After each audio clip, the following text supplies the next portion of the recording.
están? Un gusto volver a encontrarnos. Como bien dijeron los dirigentes que me antecedieron, estos 2 meses fueron de mucha convulsión, de mucho conflicto para nuestro Estado, el Estado judío, el Estado de Israel, y para los judíos de la diáspora en general.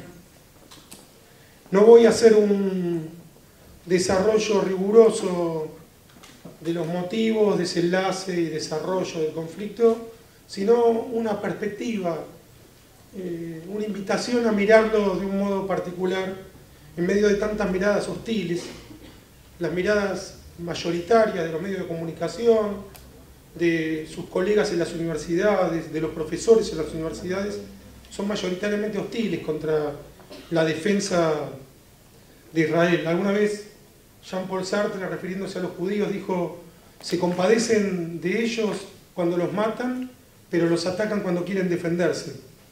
Es un poco la situación que estamos viviendo hoy. Muy brevemente, antes de pasar a la perspectiva, hechos obvios, pero que siempre es bueno recalcarlos entre tanta mentira. El conflicto de los palestinos contra Israel, o de los árabes contra Israel, todos deben saber que los palestinos comenzaron a llamarse así a partir de la década del 50. Previamente los palestinos eran los judíos que vivían en el mandato británico en Palestina. La Orquesta Filarmónica de Palestina eran los judíos. A la Universidad Hebrea de Jerusalén se la llamaba la Universidad Judía de Palestina. Era de judíos, los judíos eran los palestinos. Lentamente la población árabe que vivía en lo que era el mandato británico en Palestina comenzó a adjudicarse el nombre luego de haber intentado destruir lo que fue el Estado judío y lo que es hoy, ¿no? Pero el conflicto nació resuelto. El conflicto de los árabes contra Israel nació resuelto. El niño nació bien. Cuando la ONU votó por partir la tierra en un 52% para la población árabe y el 48% restante para la población judía, los judíos aceptaron inmediatamente, incluyendo la renuncia a Jerusalén. No había ningún motivo para pelear contra los judíos. Habían aceptado por primera vez en la historia de la humanidad un Estado árabe moderno en esa zona. Lo paradójico es que los judíos fueron los únicos defensores del Estado palestino entre el año 48 y 67. Egipto conquistó la tierra que pertenecía al Estado palestino en Gaza y se la apropió sin documentar, ni dar trabajo, ni de ningún tipo de alternativa. Vamos a llamarlos palestinos para que la convención nos permita hacer más ágil esta charla, a los palestinos que habitaban allí o que habían llegado refugiados, llamados por sus líderes a abandonar el Estado judío. Lo mismo ocurrió en Cisjordania con Jordania. Jordania se anexó el territorio, no documentó ni dio trabajo ni alternativas a los palestinos que vivían allí. Y en la declaración de independencia de Israel, en un directo contraste con la carta fundacional de Hamás, que es hoy el enemigo primordial de Israel, invitaba a los árabes de Israel a participar de igual a igual en la construcción del Estado. Y el hecho de que estas no eran palabras vacuas es que hoy viven en Israel 1,5 millones de árabes, musulmanes en su mayoría, cristianos algunos, de igual a igual con los ciudadanos judíos de Israel. 1,5 millones en una población total de 8 millones, más del 20%. Los judíos en Argentina somos menos del 0,5%. Y somos un país de ya 40 millones de habitantes. Israel es apenas 8 millones. De esos 8 millones, 1,5 millones de árabes que participan, por ejemplo, en la Corte Suprema de Justicia de Israel, en todos los estamentos educativos, de entretenimiento, culturales del Estado, proporcionalmente, y que son, por supuesto, los únicos ciudadanos árabes de todo el mundo que tienen derecho a la elección de sus propios líderes, a votar primer ministro, a participar en el Parlamento israelí, en tanto árabes de nacionalidad árabe viviendo en Israel. Creo que por lo menos la raíz de este actual conflicto es obvia. Están tratando de destruir el Estado judío por su condición de Estado judío, no por un problema territorial que no existió hasta el año 67 y que en el caso concreto de Gaza dejó de existir el problema territorial en el año 2005, cuando el primer ministro Ariel Sharon retiró por completo a los civiles y militares judíos o israelíes de la Franja de Gaza. La dejó absolutamente ausente de judíos. No había ningún motivo para continuar ataques ni guerras, solo había motivo para que los palestinos comenzaran una nación independiente en esa zona completamente deshabitada y a su disposición. No había motivos para conflicto alguno. Entonces, ¿cuál es la perspectiva que les quiero brindar frente a estas obviedades que los medios ocultan, reflejan tendenciosamente o directamente en algunos casos mienten? Antes de pasar a la perspectiva, por ejemplo, yo contesté en página 12 una nota que había escrito un profesor universitario, Rubén Dri. Rubén Dri, en su nota que se llamaba Los palestinos deben sufrir, que era una nota irónica, ¿no es cierto?, en contra de Israel, obviamente, decía que los ingleses y los norteamericanos habían llevado a los judíos a Palestina en el año 47 y los habían armado para masacrar a los palestinos. Ahí hay una serie de mentiras directas que ningún diario hubiera publicado sobre ningún otro conflicto. Por ejemplo, si algún diario quisiera publicar que la guerra entre Estados Unidos y Japón comenzó el día en que Estados Unidos invadió o bombardeó Tokio, ningún diario la hubiera publicado, porque es conocido hasta por los niños que no saben leer que la guerra entre Japón y Estados Unidos comenzó cuando Japón bombardeó Pearl Harbor, o que Estados Unidos le declaró la guerra a Hitler, cuando todo el mundo sabe que Hitler se la declaró a Estados Unidos en solidaridad con Japón, o por ejemplo que Perón invadió las Malvinas, cuando todo el mundo sabe que fue Galtieri el que llevó a cabo esa locura criminal. Solo sobre Israel se publican mentiras de semejante calaña en un diario que está mayormente dirigido por periodistas judíos, como Página 12. Página 12 publicó esta nota de Rubén Dri no con información tendenciosa, que es lo que hacen la mayoría de los diarios. Por ejemplo, información tendenciosa. Israel bombardeó Gaza, titulares en letra de 16 de tipografía, y en tipografía 12, en respuesta a misiles de Hamas. Yo he leído informaciones tan brutales como Israel rompió el alto al fuego, abajo chiquito, en respuesta a misiles de Hamas. El alto al fuego se rompió cuando Hamas disparó los misiles, no cuando Israel respondió. Pero eso es más tendencioso que mentira. En cambio, en esta nota de Rubén Dri decía que los ingleses y los norteamericanos llevaron a judíos a Palestina en el año 47 y los armaron para masacrar a los palestinos. Los ingleses no solo no llevaron a los judíos a Palestina, les impedían entrar. Los judíos crearon sus agencias de autodefensa clandestina como la Haganah o el Palmaj, precisamente para combatir contra el cerco inglés que no los dejaba entrar a Palestina. Muy lejos de armarlos, le vendían armas a los países árabes, no a los judíos. Y Estados Unidos, que a partir del año 1973, efectivamente se convirtió en el gran aliado de Israel y de los judíos en general, en el año 47 y 48 dudaba mucho sobre si aprobar o votar a favor de la creación del Estado judío. Y literalmente, respecto de las armas, vetó la venta de armas a los judíos de Israel. Impidió que se vendieran armas.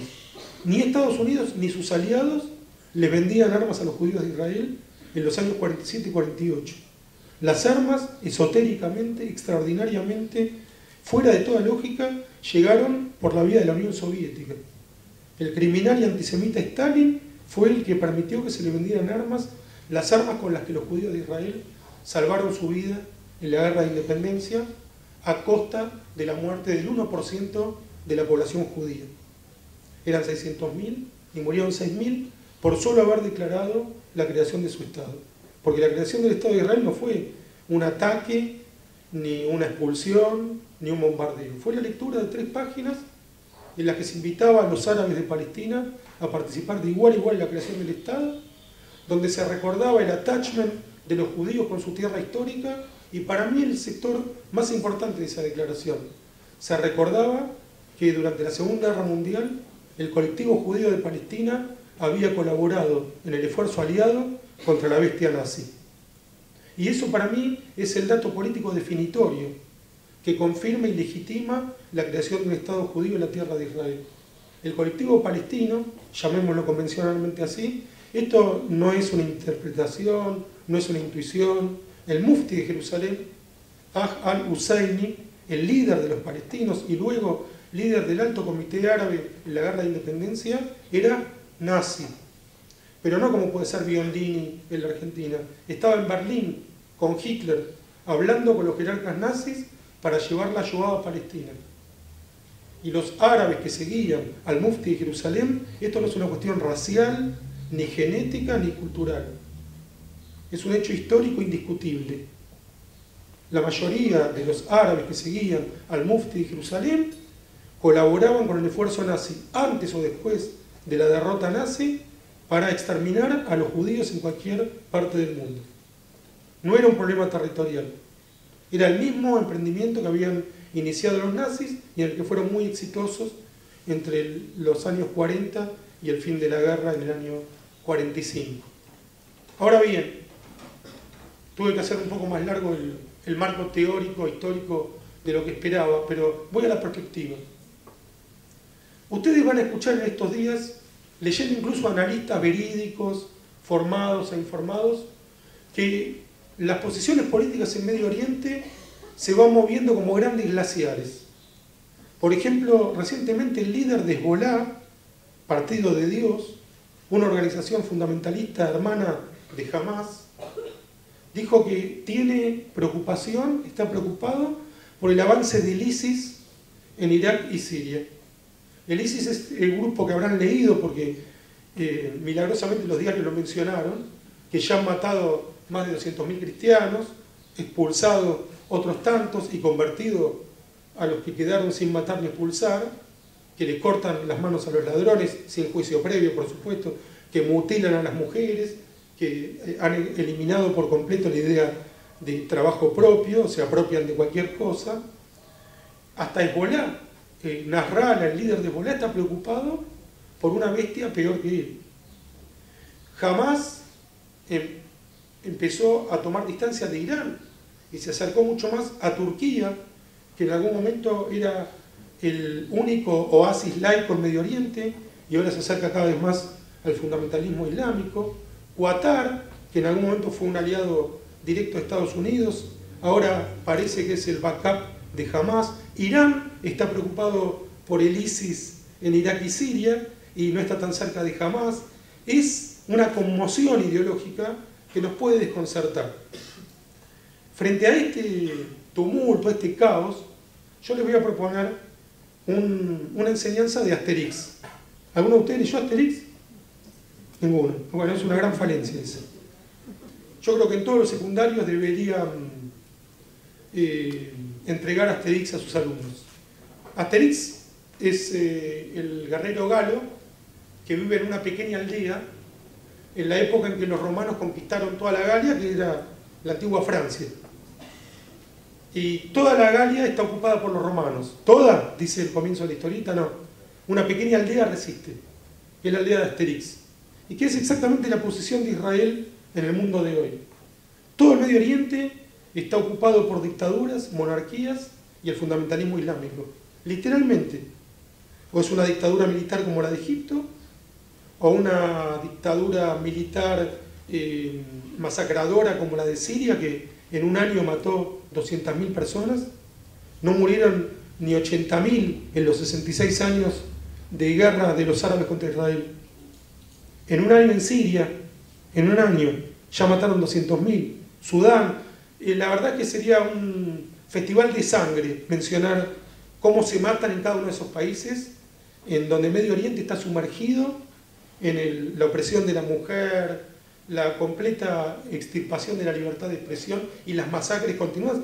Hoy mismo, mientras Israel y Hamás están en tregua, donde no muere ni un civil palestino ni un civil judío, hoy están muriendo en Siria decenas o centenares de civiles árabes, en Sudán, en Egipto, hoy están muriendo.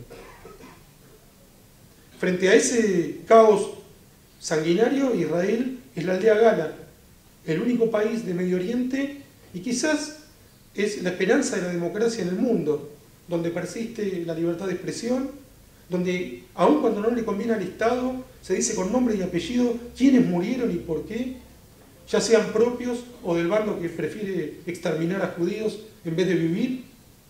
Los muertos de Siria, de Egipto, de Sudán, ¿cuáles son los nombres? ¿Dónde están las fotos?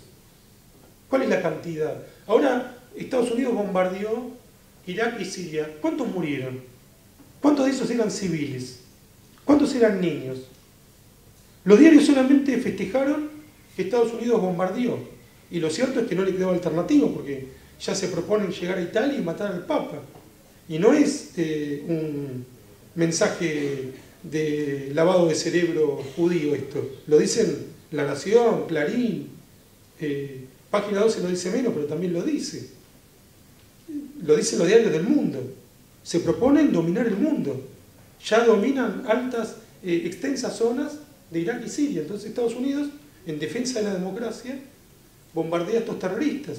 Quizás un poco tarde, pero lo que me interesa es que pareciera que son unos bombardeos tan quirúrgicos que solo mueren militantes terroristas. Inventaron la bomba inteligente. ¿Por qué Asterix en el medio de este caos? Hay un Asterix donde los galos van a rescatar al druida. El druida es el sabio de la aldea, es la sabiduría, es el golem, o para lo que los judíos sería el Rambam o incluso el libro, la Torá o el libro, la cultura. Los godos, que no casualmente son los germanos, secuestraron al druida y se lo llevaron al país de los godos, que no sé cómo se llama. Vamos a llamarlo el país de los godos. Los galos, que solo cuentan con la poción mágica, lo tienen que ir a rescatar. Van a rescatar al druida y en el camino a rescatarlo los godos los atacan de todas las formas posibles. Pero como los galos tienen la poción mágica, que para los judíos es el conocimiento, llegan hasta el druida.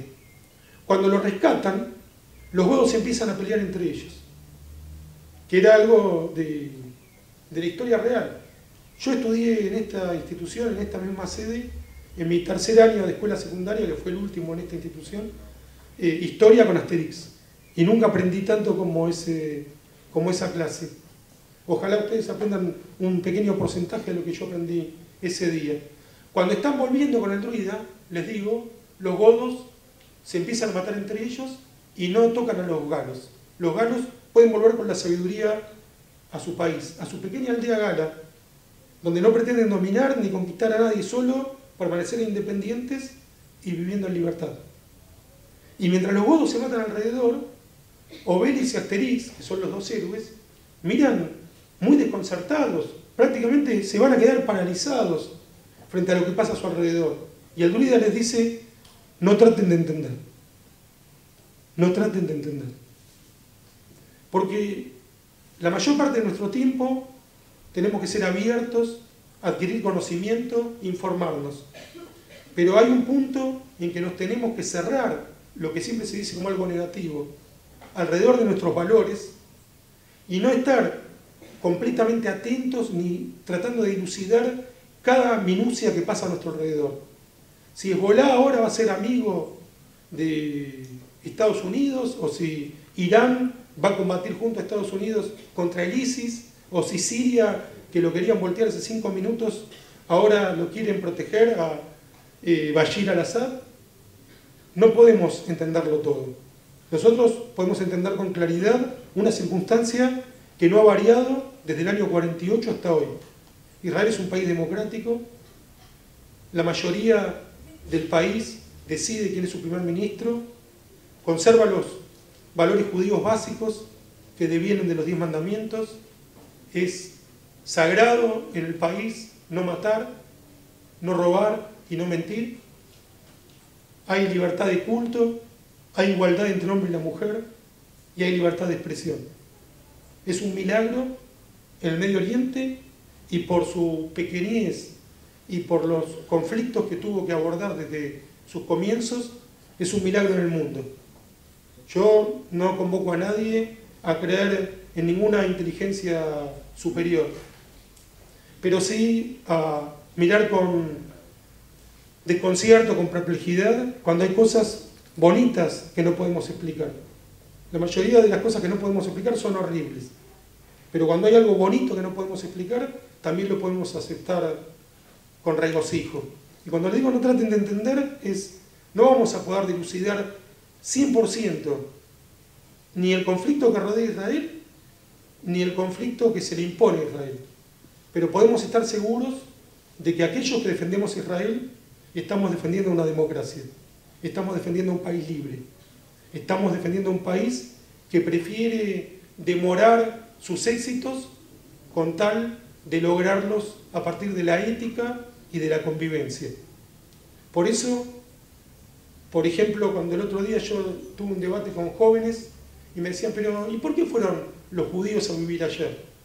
¿Y por qué se quedan ahí si los árabes no lo quieren? Si en el contexto de Medio Oriente son minoría. Y yo les pregunté, mirá, a los negros en Estados Unidos los llevaron a la fuerza, los obligaron a ir. A diferencia, por ejemplo, de lo que hizo Israel con los falayas, que fue el único caso en la historia de la humanidad en que una mayoría de piel blanca fue a rescatar a personas de piel negra, los llevaron de Etiopía a Israel para rescatarlos, no para oprimirlos. En Estados Unidos, efectivamente, aún la primera de las democracias cayó en el pecado de importar personas para oprimirlas. Sin embargo, muy pronto, en el siglo XIX y a lo largo del siglo XX, también fueron los principales impulsores de la libertad para incluso las personas de piel negra que ellos habían importado a la fuerza en su país, y paulatinamente llegaron al extremo maravilloso de que haya un presidente de ese origen gobernando democráticamente sobre una mayoría de piel blanca. Entonces le pregunté a mis interlocutores por qué no proponían que expulsaran a los negros de Estados Unidos, si también eran una minoría y durante muchos años nadie los quiso, eran discriminados. Les podían decir, miren, los trajimos a la fuerza, pero ahora ya les hemos pagado lo suficiente, han vivido mucho mejor que lo que viven sus hermanos en el África, ya los indemnizamos, es hora de que se marchen. No, me dijeron los interlocutores, no se puede hacer eso, eso es racismo. Ah, es racismo expulsar a los negros, pero no es racismo expulsar a los judíos. Los judíos son los únicos del planeta a los que no estás dispuesto a defender, donde no tenés ningún argumento para explicar por qué ese contingente humano que llegó a Palestina a labrar la tierra, a traer cultura, a traer capitales, que aumentó considerablemente la calidad de vida en la zona, no tiene ningún argumento para explicar por qué tienen derecho a vivir ahí. Y acá es donde también uno no tiene que ser un científico de microscopio, porque los conflictos humanos no son matemáticos. Los judíos llegaron a Palestina, no mataron, no robaron y no mintieron. No hicieron proselitismo, no evangelizaron, no expulsaron ni trataron de convertir a quienes eran sus vecinos. Y punto, llegaron a vivir. Ya había muchos que vivían ahí y llegaron más. No hay nada más que explicar, no hay nada más que justificar. ¿Cómo vive cada uno de nosotros en su casa? ¿Cómo vive cada uno de los latinoamericanos en sus barrios privados? ¿Cómo llegaron? ¿Cómo se inició nuestra vida en estas tierras? La de todos, argentinos, brasileños, peruanos. Ninguna de las historias familiares de nosotros, ninguna, tiene más legitimidad que la historia de los judíos que llegaron a Palestina. Ninguna de la vida de los familiares de los árabes que viven en Palestina es más legítima o menos legítima que la de los judíos que viven en esa zona. Tienen exactamente los mismos derechos. No hay nada que explicar, no hay nada que justificar. Llegaron a construir, llegaron a aprender y a enseñar, llegaron a convivir, y lo dijeron desde el primer momento. Las primeras aliots llegaban a la tierra de Israel diciendo queremos convivir con nuestros vecinos. Incluso, si es posible, ayudarlos en lo que se pueda. No es la historia del grueso del mundo, No se van a encontrar historias parecidas en otros continentes, en otros países. Y lo cierto es que mejoraron la vida en el Medio Oriente. Los judíos de Israel son la única esperanza de que alguna vez el Medio Oriente pueda alcanzar la democracia, la libertad de circulación y la libertad de mercado. que también parece que está prohibido defenderla. La única esperanza de que alguna vez el Medio Oriente pueda alcanzar la igualdad entre el hombre y la mujer. La única esperanza de que el Medio Oriente alguna vez arribe a estos avances que buena parte de la humanidad ya ha conquistado es que llegaron los judíos ahí, es que viven los judíos ahí. Ese es el espejo en el que se miran los países árabes cuando piensan en una democracia. Ese es el espejo en el que se miran los palestinos cuando piensan en construir, los palestinos que prefieren construir un Estado en vez de destruir al judío. Ese es el espejo en el que se miran. No tenemos que justificarnos. No hemos hecho nada malo. Y si cometimos errores en el camino, o si cometieron los israelíes errores en el camino, son infinitamente menos graves que los que cometieron sus vecinos. Lo digo luego de muchas lecturas y lo digo con convicción, no como propaganda. Para ir cerrando. El otro día me preguntaban qué errores cometió Israel en sus luchas autodefensivas contra los ataques del mundo árabe. ¿Qué errores cometió? Y me costaba mucho encontrar una respuesta. Y me pregunté por qué me costaba encontrar una respuesta. Me costaba encontrar una respuesta porque si me preguntaran qué errores cometieron los aliados en la lucha contra los nazis, lo único que se me ocurre es no bombardearon Auschwitz, no fueron más eficaces en ganar, no ganaron antes la guerra, no protegieron con mayor intensidad a los judíos. Pero no se me ocurren errores en donde hayan sido más salvajes que los nazis, porque no lo fueron en ningún caso. Y porque la amenaza que enfrentaban era la amenaza del mal absoluto contra las imperfectas democracias. No hay ningún país que sea santo, no hay ningún pueblo que esté libre de pecado. Pero hay algunos colectivos, hay algunos grupos políticos, hay organizaciones que buscan la opresión directamente, que buscan que caiga la noche sobre la humanidad. Así como de cuentos de hadas que suena, mucho más pueril es creer que es falso. Mucho más infantil que ser maniqueo es mentirse a uno mismo que en realidad son otra cultura. Que buscan lo mismo que nosotros pero con otro nombre, no. Nosotros no buscamos mutilar a las mujeres. No le cortamos las manos a los ladrones sin o con juicio. No convertimos a la fuerza a nuestros vecinos. No los masacramos de a decenas de miles. Nos fijamos muy especialmente y perdemos con tal de que no mueran civiles del bando contrario. Señores, empecé en esta carrera de escribir, de contar historias inventadas, cuando tenía 16 años, en el Plan Tapuz, publiqué un cuento en castellano en una revista israelí que se llamaba Aleph, en la tierra de Israel. Posteriormente publiqué poemas y cuentos en el periódico Nueva Presencia, un periódico de la izquierda judía, que era el único periódico argentino, porque estaba el Buenos Aires Herald, pero este era el único periódico argentino, salía semanalmente, que se preguntaba por los desaparecidos. Fue el único periódico argentino, el único, en todo el país, que se atrevió a publicar un manifiesto contra la guerra de Malvinas. Era un periódico judío argentino, dirigido por Hermann Schiller. Ahí publiqué mis primeras notas en Argentina. De ahí pasé a la revista Fierro, una revista de historietas. Pero nunca me olvidé que publiqué mi primer cuento en una revista en castellano en la tierra de Israel. Y cuando me preguntaban, cuando yo mostraba el guión del abrazo partido, pero no es muy judío, ¿a quién le iba a interesar una historia del 11? Los alemanes nos dieron el Oso de Plata y el Oso de Oro en la Berlinale. Al que le interese el cine sabrá que es el festival de cine más importante del mundo. Cuando me invitaron a presentar mi libro en Corea, en Seúl, Corea del Sur, por supuesto, estaba haciendo zapping en mi habitación, rodeado de idiomas y letras extrañas, y de pronto apareció el abrazo partido en la tele. Por ahí piensan que estoy inventándolo, pero estaba haciendo zapping en Israel y apareció el abrazo partido en la televisión.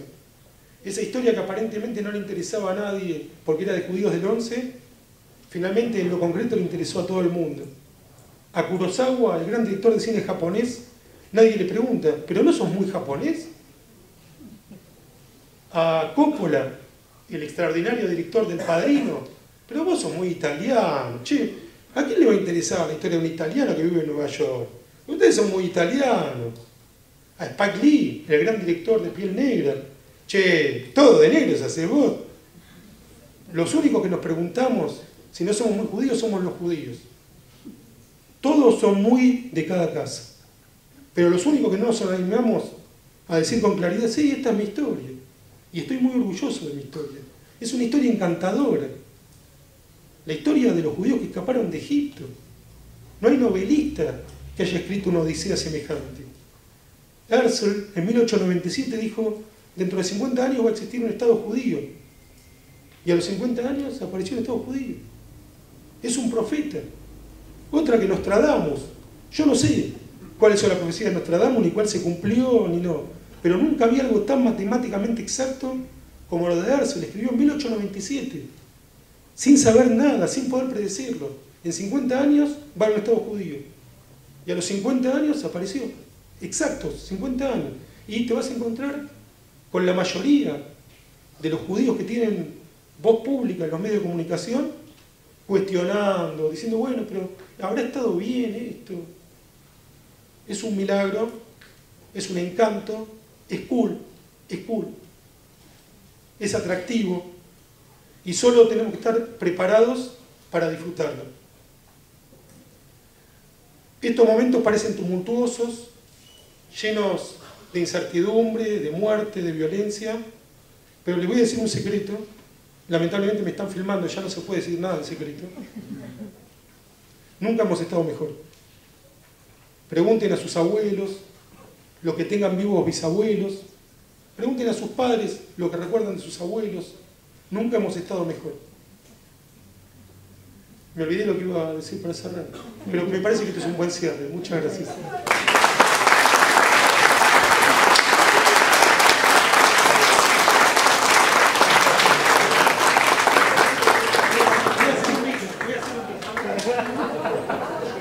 No, es un segundo nada más. Es cuando le pregunten a sus padres y a sus abuelos, que les van a hablar de los abuelos de sus padres, y esto es muy importante que se los pregunten, ¿cómo era la vida de los judíos antes de la creación de Israel? ¿Cómo era la vida de los judíos antes de que se inventara Israel? Antes de que se regenerara el Estado de Israel, antes de que se recuperara la soberanía judía en la tierra de Israel. ¿Cómo era la vida de los judíos? Fue un cambio radical, ontológico, imposible de conmensurar, imposible de calcular. Fue pasar de la humillación a la dignidad, de una subvida a una vida plena. Nunca más los judíos volvieron a estar ni siquiera comparativamente mal. Nunca nada fue peor que lo que había sido antes de la creación de Israel. Nunca nada fue peor de lo que había sido antes de la creación de Israel. Cada actividad que nosotros realizamos, cada palabra que decimos, cada movimiento que damos, como dice la canción de Sting, yo ya les hablo de cosas de hace un siglo atrás, pero esos son mis referentes. Lo damos, sabiéndolo o no, con la seguridad de que existe un Estado judío que nos permite caminar con la frente en alta. Están quienes lo saben y quienes no lo saben. Pero si no existiera el Estado de Israel, les puedo asegurar que no podríamos caminar tan erguidos ni tan tranquilos. Eso también es una certeza que tengo 100%. Bueno, Shavuot Tov, ahora sí, gracias.